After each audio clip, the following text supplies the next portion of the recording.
Gente, Isaías, capítulo 6, versículo 1, é um versículo muito conhecido, e ele diz o seguinte: no ano em que o rei Uzias morreu, eu vi o Senhor assentado num trono alto e exaltado, e a aba de sua veste enchia o templo.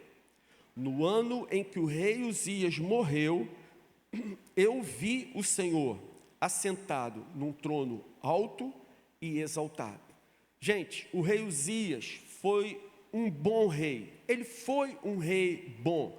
Ele reinou cerca de 50 anos em Judá, e durante a maior parte do seu reinado, ele foi um rei, como eu disse, bom. Ele foi fiel ao Senhor, ele foi justo para com o seu povo e levou Judá a prosperar e a derrotar os seus inimigos. Mas na parte final da sua vida, talvez exatamente por isso, por ele ter sido um rei bom e ter prosperado com o seu reino, ele acabou se ensoberbecendo. Segundo Crônicas 26:16 diz: depois que Uzias se tornou poderoso, o seu orgulho provocou a sua queda, e ele foi infiel ao Senhor, o seu Deus, e entrou no templo do Senhor para queimar incenso. Queimar incenso era uma atribuição restrita aos sacerdotes. Nem mesmo o rei em Israel tinha o direito de entrar naquele lugar santo, sagrado. Era função do sacerdote e ninguém poderia exercê-la. Mas o rei Uzias, ensoberbecido, orgulhoso, vaidoso, ele usurpou da sua função de rei e acabou querendo exercer as funções do sacerdote. E assim ele queimou a sua história, ele maculou o seu legado e ele acabou entrando para a história dessa maneira, como um rei que foi bom a maior parte do tempo, mas nos últimos anos de sua vida, ele acabou pecando contra o Senhor. Meus irmãos, pensem comigo da seguinte forma: se nos dias atuais, em que vivemos numa democracia, a transição de governo, nos dias atuais em que vivemos numa democracia, a transição de um governo, seja federal, estadual ou municipal, já gera em nossos corações apreensão e ansiedade. Imagine quando um rei, 800 anos antes de Cristo, morria, e um rei que havia feito um bom reinado, percebe? Se nos dias atuais, em que a democracia, nós já temos essa apreensão em função de uma futura possível mudança de governo, o que se passava no coração daquelas pessoas quando era um rei que morria, e aquele rei haveria de ser sucedido? Então o povo estava passando por um período assim, de apreensão, inquietação, preocupação em relação ao seu futuro. Nos capítulos anteriores de Isaías, nós lemos o 6. Nos capítulos de 1 a 5, ele revela que ele estava muito preocupado com essa situação, com o que viria daqui para frente. Agora, com o rei bom, morto, ele sabe que os perigos e as dificuldades do reino serão ainda maiores. E Isaías, diante dessa apreensão em relação ao futuro, ele faz o que todo profeta costuma fazer. Ele faz o que todo homem de Deus, toda pessoa de Deus deve fazer. Ele vai ao templo buscar o Senhor.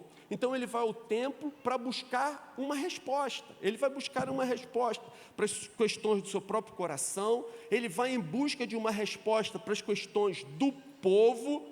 E aí se dá o texto que nós lemos. No momento em que o rei morreu e o trono está vazio, a visão do Senhor reinando sobre todas as coisas e irradia no coração de Isaías. Ele tem uma visão física, ele tem uma visão real, não é apenas algo que lhe veio à mente, mas ele vê efetivamente a glória de Deus. No ano em que o rei Uzias morreu, o profeta Isaías viu o Senhor. Gente, 2016 foi um ano bem complicado, vocês concordam? 2016 foi um ano muito difícil. Era para ser só o ano das Olimpíadas. 2016 era para ser o ano das Olimpíadas e das Paralimpíadas. Mas foi também o ano do impeachment, foi o ano da Operação Lava Jato, foi o ano da tragédia da Chapecoense, foi o ano que Deus chamou o nosso querido pastor Russell Shedd. 2016 foi o ano em que Alepo foi varrida do mapa, em que nós vimos criancinhas e civis sendo mortos com extrema crueldade. 2016 foi o ano dos atentados do Estado Islâmico. 2016 foi o ano em que ficou evidente para nós a falência dos estados brasileiros, da crise sem precedentes na saúde e na previdência. Meus irmãos, diante desse quadro, de um ano que parece que vai se recusar a terminar, o que a passagem de Isaías pode ensinar para a gente? No ano em que o rei Uzias morreu, eu vi o Senhor assentado num trono alto e exaltado. O que isso pode dizer para a gente? Olha só, instantes antes da visão, Isaías estava preocupado com a situação caótica em que o reino se encontrava.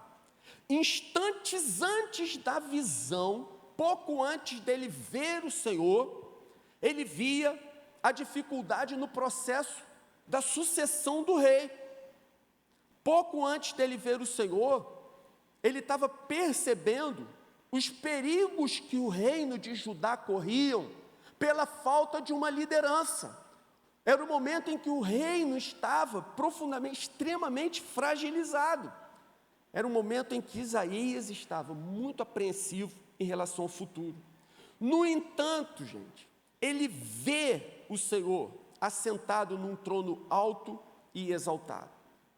No momento em que o rei morre, e o reino fica inseguro em relação ao seu futuro, Isaías tem essa visão de que o Senhor continua reinando.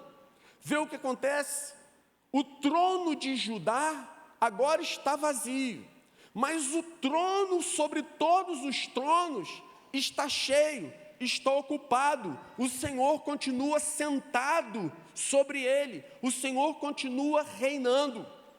No momento em que Isaías está vivendo aquele drama, mais uma vez me perdoem repetir essa expressão, mas essa apreensão em relação ao futuro, ele vê o Senhor, e a partir daquele momento, ele passa a ter uma convicção ainda maior, de que de fato o Senhor está governando, de que nada foge absolutamente ao seu controle.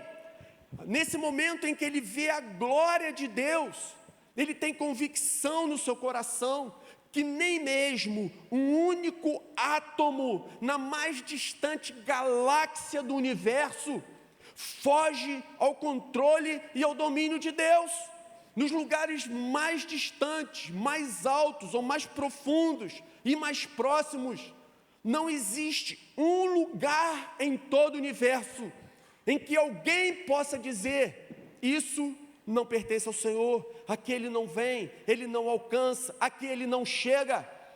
Mas todo espaço, todo lugar é criação do Senhor. Ele diz: fui eu que criei, pertence a mim, eu tenho absoluta autoridade aqui.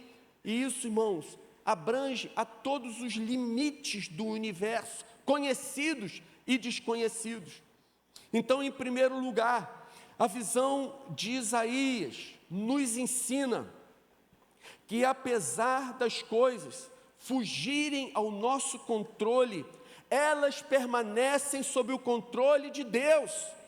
Ainda que elas fujam ao nosso controle, elas continuam, gente, sob o controle de Deus. Você pode achar, olha para a situação do estado do Rio de Janeiro e você fala, a situação é mesmo totalmente desesperadora, está completamente fora do nosso controle, mas está debaixo do controle de Deus. O Senhor permanece com autoridade sobre o nosso estado, sobre a nossa cidade, sobre o nosso país, nada absolutamente foge ao seu alcance. Ele pode transformar todas essas coisas instantaneamente. Foi assim na guerra contra a inflação, foi assim na guerra contra, está sendo assim na guerra contra a corrupção, e pode ser assim nessa guerra contra a falência do Estado. Meus irmãos, o reinado do Senhor, ele não está no mesmo nível dos reinos mais poderosos daqui dessa terra, desse mundo. O Senhor não está disputando de igual para igual com nenhum tipo de força, poder, autoridade ou qualquer coisa que seja. Ele não está disputando. O seu trono é alto e sublime, incomparavelmente superior. Ele está muito acima de qualquer disputa, de qualquer guerra, de qualquer crise, qualquer competição, qualquer tentativa de golpe. O seu reino não pode ser abalado, e o Senhor reina para sempre. Amém, gente? Em segundo lugar, a visão de Deus em seu trono nos leva a termos a real dimensão do nosso pecado. Eu só li o primeiro versículo de Isaías 6, mas se você continuar lendo, você vai ver que essa primeira reação de Isaías é a convicção da sua miséria diante de Deus. Quem de fato vê o Senhor, a primeira coisa que sente no seu coração é a dimensão da gravidade do seu pecado, percebe? Veja só, eu acho ridículo alguns vídeos que nós vemos por aí, de líderes ensinando a declarar, cobrar, exigir, profetizar, determinar, etc. Meus irmãos, olha o que acontece com Isaías. Ele não chega a Deus com esse espírito arrogante, vaidoso e soberbo. Quando Isaías percebe que ele efetivamente está na presença do Todo-Poderoso, ele não chega ali para cobrar, para exigir, determinar, declarar ou qualquer coisa nesse sentido. Mas quando Isaías vê a glória de Deus, a sua reação é oposta a isso. A única coisa que Isaías consegue fazer ao ver o Senhor é dar um grito: ai de mim, sou pecador. Que loucura! Ordenar, declarar, mandar, determinar, profetizar. Meus irmãos, quando nós contemplamos a glória do Senhor na sua santidade, a única coisa que resta a nós é reconhecermos a miséria, a desgraça de quem nós somos, do que o nosso coração efetivamente é. Agora, quando o conhecimento que temos de Deus foi obtido apenas através de livros, aulas, se o Deus que você conhece, você passou a conhecê-lo porque ouviu pregações ou conferências, congressos ou aulas ou coisas desse tipo, se o Deus que você conhece, você conhece porque ouviu outras pessoas falarem a respeito desse Deus, ou seja, se você não conhece, ainda não teve a visão do Deus Todo-Poderoso, pode ser que você tente se aproximar dele com esta forma arrogante que tem sido ensinado tanto por aí, e que faz coceira no ouvido de muitos. Mas quando nós temos a real visão da sua glória, não há outra reação senão a do profeta: ai de mim, estou perdido. E após Isaías reconhecer o seu pecado, Deus o purifica. E essa passagem termina com Deus fazendo uma pergunta para Isaías. E a pergunta é, Isaías no capítulo 6, versículo 8. Isaías, quem enviarei? Quem irá por nós? Então Isaías responde, eis-me aqui, envia-me a mim. E aí Deus lhe disse, então Isaías, vá e fale a esse povo o que eles precisam ouvir. Essa é a terceira lição do texto. Gente, quem tem a visão, tem o chamado. Quem tem a visão, tem mesmo o chamado. Nós muitas vezes falamos de maneira engraçada, muitas vezes damos exemplos, que podem ser exemplos simpáticos, e nos leva até mesmo a rir do exemplo, mas isso é um princípio bíblico. Isso não é uma frase inventada de efeito, isso não é uma brincadeira, mas é uma realidade. Quem tem a visão tem o chamado, é absolutamente real.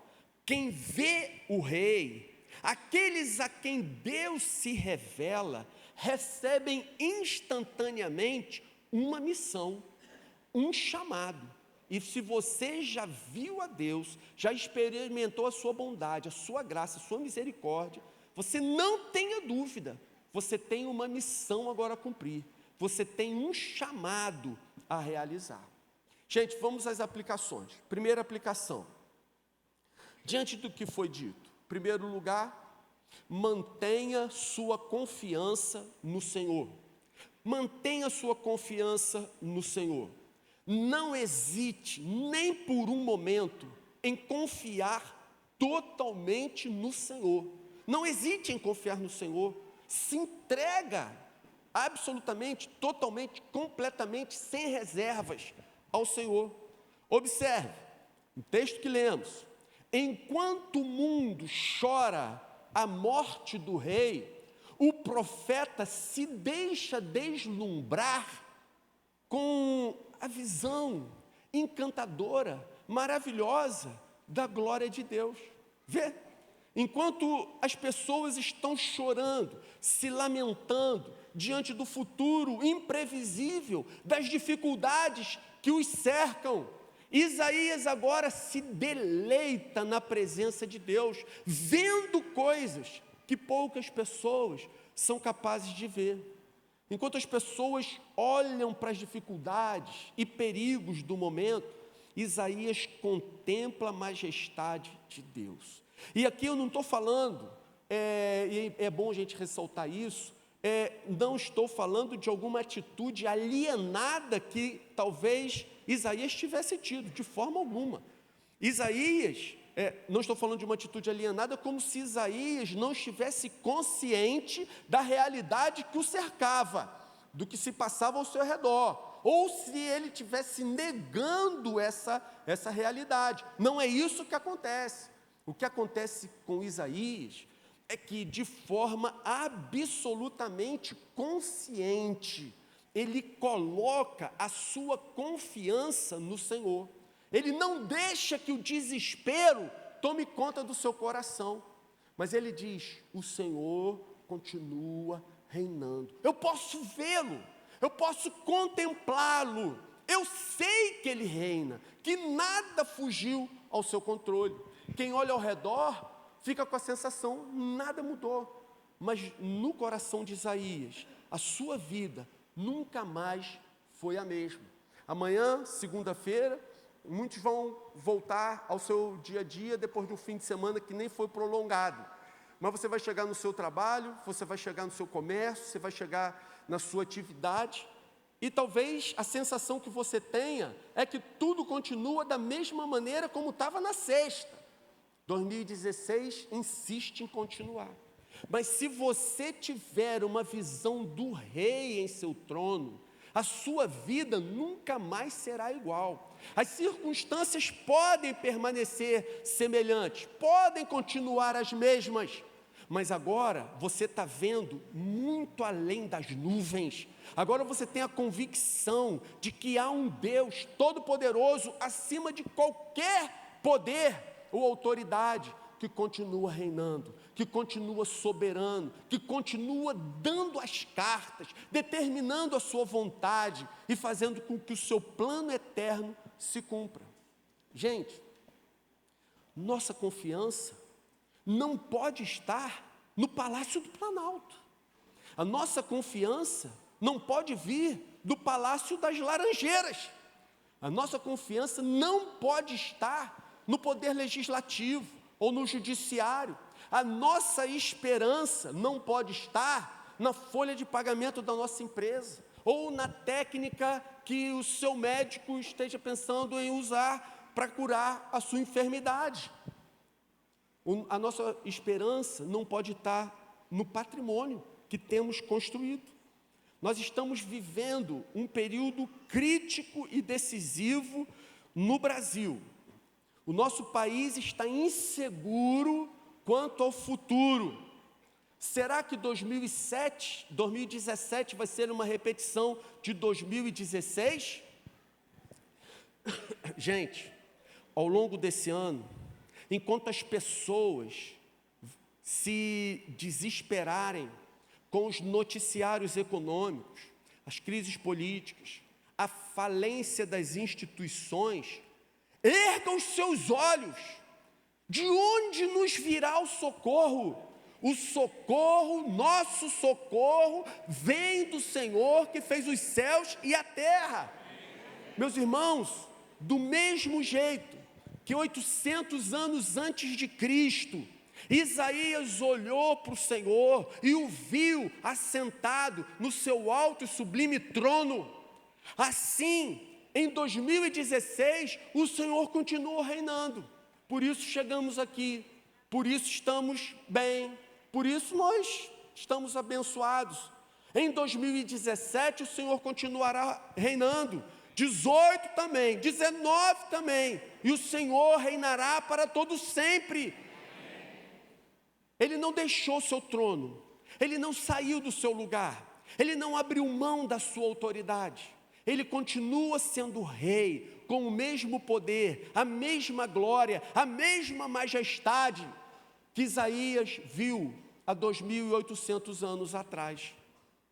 Então, mantenha sua confiança no único capaz de abrir uma porta de emprego para você, de controlar a inflação, de tirar o país da recessão, de fazer justiça, de colocar criminosos, poderosos e influentes atrás das grades, de curar os enfermos quando a medicina chega ao seu limite, de acabar com a violência, porque o Senhor continua sentado em seu alto e exaltado trono, da mesma forma que Isaías o viu. Amém, gente? Segunda aplicação: olhe para o futuro com esperança. Aleluia! Olhe para o futuro com esperança. O rei morreu, mas Jesus está vivo. Olhe para o futuro com esperança, porque os reis passam, mas o Senhor permanece reinando para todo sempre. Salmo 23. O Senhor é meu pastor, de nada terei falta. Aí o salmista, no Salmo 23, no verso 4, no versículo 4, ele diz assim: mesmo quando eu andar por um vale de trevas e morte, não temerei perigo algum, pois tu estás comigo. Na versão antiga diz assim: ainda que eu ande pelo vale da sombra da morte, não temerei mal algum, porque tu estás comigo. Então olha o que ele diz: ainda que eu ande pelo vale da sombra da morte, não temerei. Ou seja, vamos entender o que ele está dizendo aqui. Não é certo que eu vá passar por um vale de sombras, de trevas e morte. Não é certo. Ele diz: ainda que eu passe por um vale, eu não temerei, porque o Senhor estará comigo. Vê? Então não há certeza agora de que nos próximos meses nós passaremos por um vale de sombras e trevas. Não é garantia que esse ano vai ser ruim para você, vai ser dolorido para o seu coração, você vai ter que passar por dificuldades tremendas. Então o que o salmista está ensinando é: não há garantia de que o seu ano será ruim. Ele está dizendo: ainda que seja, ainda que eu tenha que passar por um vale de trevas e morte, não temerei mal nenhum. Não há nenhuma garantia que o seu futuro será mau, não há garantia que o seu futuro será ruim, mas ainda que seja, o Senhor estará do seu lado. É isso que ele está dizendo no Salmo. O que é certo e garantido no Salmo? O certo não é que nós viveremos todos os dias no vale de trevas e morte, mas talvez a gente ande por ele, talvez a gente passe por ele, mas nós não permanecemos toda a nossa vida nele. Eu queria que você considerasse o seguinte comigo aqui. Olha só, a imensa maioria dos medos que nós temos, eles nunca irão se realizar. A imensa maioria dos medos que nós sentimos nunca irão se realizar. Vejam só, não precisa levantar sua mão, tá bom, gente? É só uma pergunta para a gente meditar a respeito dela. Quantos acham, ou quantos passam por determinados lugares, ou saem de casa apreensivos, com medo de serem atingidos por uma bala perdida? Pois é, irmãos, até onde eu consegui descobrir, no clímax das balas perdidas, acertando pessoas, o máximo que eu encontrei foi de uma pessoa sendo baleada por dia no Rio de Janeiro. Em 7 milhões de pessoas, uma foi acertada por dia, 365 por ano mais ou menos, por bala perdida. Então, as outras, quase 7 milhões do seu total, ficam apreensivas, têm medo, ficam angustiadas, mas não sofrem efetivamente a dor de serem atingidas pela bala ou terem um parente querido que foi atingido por uma bala. Pelo menos no auditório como o nosso aqui, um grande número de irmãos talvez tenha esse temor. Mas o que o salmista explica é: ainda que eu venha passar pelo vale de trevas e morte, ou seja, nada garante que um de nós não seja atingido por uma bala perdida. Mas o que as estatísticas mostram é que essa possibilidade é muito remota. Então todos nós, a imensa maioria, fica apreensivo, fica tenso, evita determinados lugares, horários, mas isso não vai acontecer com você, isso não vai acontecer com a maioria de nós. Quantos aqui, numa época no Rio de Janeiro, ficavam apreensivos em relação ao sequestro? Talvez alguns ainda tenham, ou atualmente é mais comum a tal da saidinha do banco. Quantos aqui ficam apreensivos com a saidinha do banco? Em ser assaltado, talvez ser machucado no roubo de saidinha do banco. Mas aqui no nosso auditório, provavelmente, nenhum de nós vai ser afetado por esse tipo de coisa. Mas nós lemos essa notícia, sabemos de uma ou de outra pessoa que são afetados por isso, e já cria aquele ambiente de medo, de ansiedade, de angústia. Ficamos extremamente temerosos. Estupro. Quantas jovens têm medo e passam anos sofrendo por algo que nunca vai se realizar?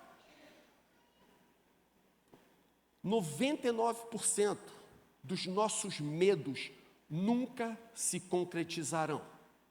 Há um enorme número de pessoas que vivem sob angústia de que certamente o pior vai acontecer em suas vidas. Existe um grande número de pessoas que vivem dia a dia angustiadas, com medo de coisas que nunca acontecerão em sua vida.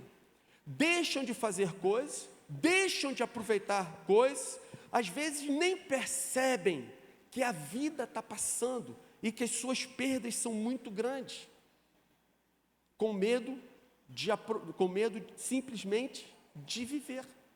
Ficamos apreensivos e temerosos e nem percebemos que a vida está passando. John Piper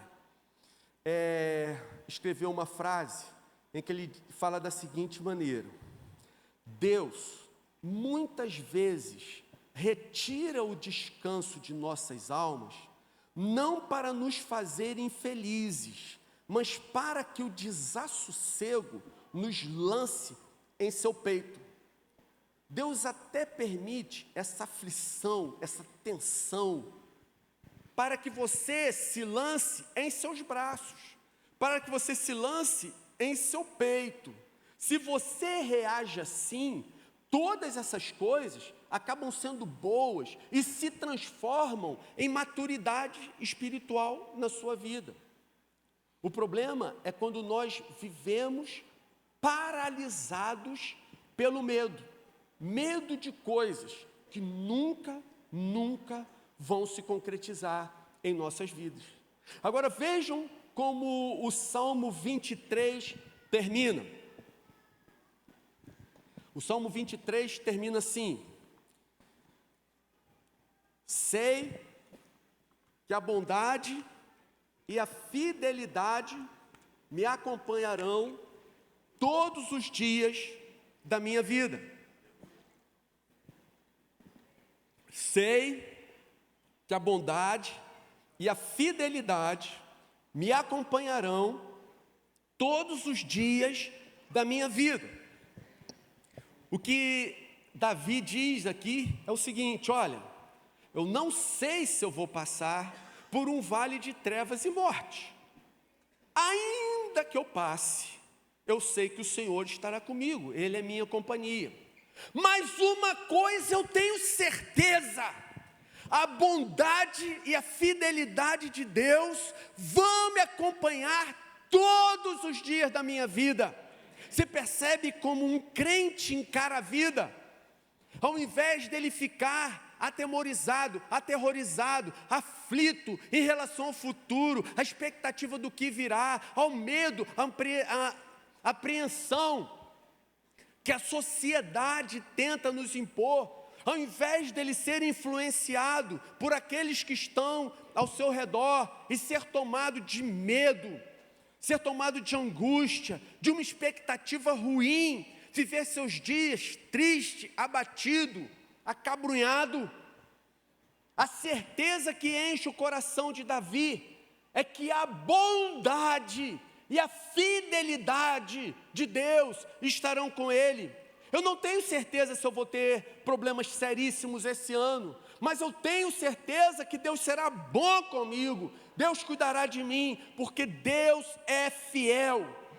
E essa certeza de que a bondade e a fidelidade de Deus nos acompanharão todos os dias, faz com que nós possamos olhar para o futuro com muita esperança. Olhe para o futuro com esperança. Nós temos razão de sobra para isso. Finalmente, terceira aplicação: atenda ao seu chamado. Em todo o reino, atenda ao seu chamado. É a terceira aplicação. Em todo o reino, gente, há um só trono. E a visão de Isaías mostra que esse trono já está ocupado. No reino todo há um só trono, e esse trono já está ocupado. Nesse reino já existe um rei, que é Jesus, e ele reinará para todo sempre. Portanto, nesse reino não há mais vagas para reis nem rainhas. Nesse reino só há lugar para servos. Se alguém quer reinar, não há mais lugar aqui. Mas se alguém quer servir, então você é muito bem-vindo, porque o lugar do rei, o lugar do trono está ocupado para toda a eternidade. Gente querida, ainda que a gente não tenha tido uma visão concreta, física, do Senhor em sua glória, no entanto, olha, nós ainda não tivemos uma visão física e concreta como Isaías teve, e foi relatado no seu livro no capítulo 6. No entanto, cada vez que o Senhor se revela a nós, cada vez que Ele fala com a gente, seja através da leitura da sua palavra, seja através da oração, seja através de um comentário numa célula, enfim, das mais diversas maneiras, toda vez que o Senhor fala ou nos mostra algo de novo em sua palavra, em contrapartida, Ele nos dá uma missão. Você ouviu isso? Você entendeu isso? Essas palavras pularam da Bíblia em cima de você como se elas estivessem vivas. Então, a partir desse momento, você tem um chamado, você tem uma missão, você tem um trabalho a fazer. Quem tem a visão, tem o chamado. Quem enviarei? Quem irá por nós? Isaías responde: eis-me aqui, envia-me a mim. Então, vá e fale a esse povo o que ele precisa ouvir. Amém, gente? Vamos orar? Senhor querido, ajuda a gente a vivermos essa realidade. A expectativa da sociedade para 2017 é muito ruim, mas nós não queremos ficar olhando para os recursos humanos. Nós queremos manter os nossos olhos no Senhor. Nós queremos ver o Senhor no teu alto e sublime trono. Nós queremos ver o Senhor reinando. Queremos ver o Senhor exercendo a tua autoridade. O Senhor derramando sobre nós, sobre o teu povo, sobre o nosso país, a tua graça, a tua bondade, o teu juízo e a tua misericórdia. Então ajuda a gente, Senhor, a tirarmos os olhos desses recursos do mundo, desses recursos terrestres, mundanos, e queremos manter ao longo de todo o ano os nossos corações firmes, ancorados na rocha, firmes no Senhor. Queremos manter os nossos olhos fixos em Ti. Então, Senhor, ajuda a gente, faz assim, opera isso através do Teu Espírito em nós, Senhor, mas ajuda a gente, precisamos de Ti, e unimos o nosso coração nesse momento, para consagrar ao Senhor esse ano que está começando. Nós entregamos o ano de 2017 ao Senhor, de tal maneira que, ainda que todos esses valores, todos esses tesouros humanos, mundanos, venham a falhar, ainda que as autoridades, ainda que os benfeitores venham a falecer, Senhor, que o Senhor manifeste sobre nós, sobre o nosso país, nosso estado, nossa cidade, que o Senhor manifeste sobre nós a Tua glória. Não queremos manter os nossos olhos sobre essas coisas, mas queremos continuar olhando fixos, firmes, cheios de esperança para o nosso Deus. Segura na nossa mão, Senhor, e que ao fim desse ano nós possamos contabilizar as Tuas bênçãos e mais uma vez testemunharmos como o Senhor é bom. Louvado seja o nome do Senhor, em nome de Jesus. Amém. Amém, irmãos. Deus abençoe.